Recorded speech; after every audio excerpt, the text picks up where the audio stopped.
दर्रा खंजराब 16,000 फुट की बुलंदी पे है, तो दैट इज का रूफ ऑफ द वर्ल्ड, दुनिया की छत कहलाता है। और सियाहों ने उसे दुनिया का 8वां अजूबा करार दिया। मैं ना कम्युनिटी सर्विस पे यकीन रखता हूँ, हत्ता कि इमरान खान ने अपने साइन करके मुझे बैट भी दिया हुआ है। अस्सलाम वालेकुम नाज़रीन, आपका मेज़बान रहमान आप सब लोगों की खिदमत में हाजिर है और मेरे साथ मौजूद हैं खूबरू नौजवान जो कि बिल्कुल 20 साल की तरह दिखते नहीं बल्कि इनके अंदर ताकत भी 20 साल के नौजवान लड़कों जैसी है।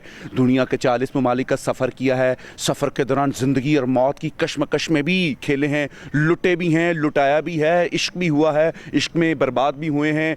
लेकिन फिर पाकिस्तान की याद आई और बीवी की ज़बरदस्त ने पूरा डंडा दिया और ये पाकिस्तान वापस आए। इन्होंने किस तरीके से सफ़र किया, ट्रैवल किस तरीके से किया, पैसा कहाँ कहाँ से खर्चा कैसे कमाया, वीज़ा कैसे लगता है, किस मुल्क में जाना सबसे आसान है, कौन सा मुल्क सबसे ज़्यादा खूबसूरत है और पाकिस्तान की वैल्यू इनकी नज़र में क्या है। तो 65 प्लस में बंदा आखिरत की तैयारी करता है, आप दुनिया की मंजिलें तय कर रहे हैं। वो आखिरत की तो बंद इंसान करते, वो तो कभी भी नहीं भूलता, वो तो इंसान को याद रखना चाहिए। लेकिन इसके साथ साथ बहुत बार देखिए आप अच्छे काम करते हैं तो दुनिया भी जन्नती बन जाती है। कहाँ से चले, कहाँ कहाँ पहुँचे। अल्हम्दुलिल्लाह मैं बचपन से बॉय स्काउट था। कोप में माई हाइकिंग, कैंपिंग, तैराकी, कश्ती रन में हिस्सा लेते हैं। वो जो चीजें होती है ना वो हमारे लिए बड़ी फायदेमंद होती हैं। फिर मैंने अपने तौर पर नॉर्दर्न इंडिया, कैलाश, हुंजा, गिलगित, स्कर्दू देखा। उस दौरान इंटीरियर सिंध, सेवन शरीफ, लाड़काना, दादू, मोरू, मंजूदर देखा। ये तो हो गया पाकिस्तान में। 89 में चीन का सफर किया। 91 में फिर चीन गया क्योंकि चाइना पाकिस्तान से 10 गुना बड़ा है। तो काशगर के बाद फिर अक्सू, कोल्डा और उरमची तक गया। सिर्फ एक सिंह या सूबा ही पाकिस्तान के बराबर है। उसके बाद 93 में पाकिस्तान से लेकर इंग्लैंड तक मैंने बाई रोड सफर किया। लंदन जाने के मैं बस पे बैठा था। लाहौर से सादकाबाद, कश्मीर के रास्ते कोयटा, कोयटा से तफ्तान, बस ईरान में दाखिल होती है। पहला शहर जाहिदान है। काफी सफर करने तो कुम में मसूमा की ज़ियारत है, ज़ियारत के शरवा तलवा। तेहरान पहुंचे, उसका दारुल हुकूमत है, लोग बड़े वेल बिहेव्ड है, मर्सिडीज गाड़ियाँ चलती हैं। इस तरह ईरान के बाद तुर्की, Bulgaria, Romania, Hungary, France, Germany, England में 1.5 माह रहा। सैरोसियात की वहाँ पे नहीं रुका के चल पड़ा। डेनमार्क, स्वीडन, नॉर्वे,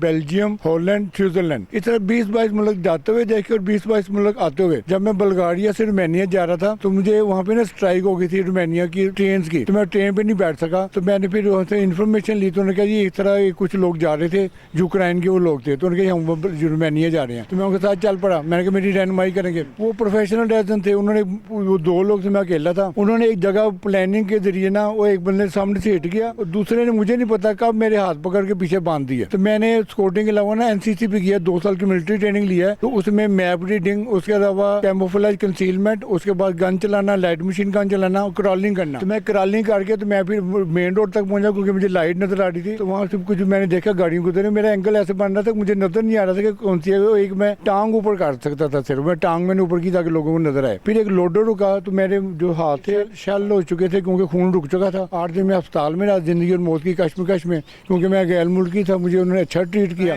40 ममालिक का आपने सफर किया, कौन सा मुल्क ऐसा लगा कि जहाँ से आपका दिल नहीं किया कि यहाँ से मैं निकलूं? खूबसूरत स्विट्जरलैंड है। वो ये तयशुदा कि पूरे यूरोप के लोग कहते हैं कि स्विट्जरलैंड ज्यादा खूबसूरत है क्योंकि उसका नेचुरल लैंडस्केप है। तुर्की से ज्यादा खूबसूरत पाकिस्तान है, पूरी जिम्मेदारी से बता रहा हूँ।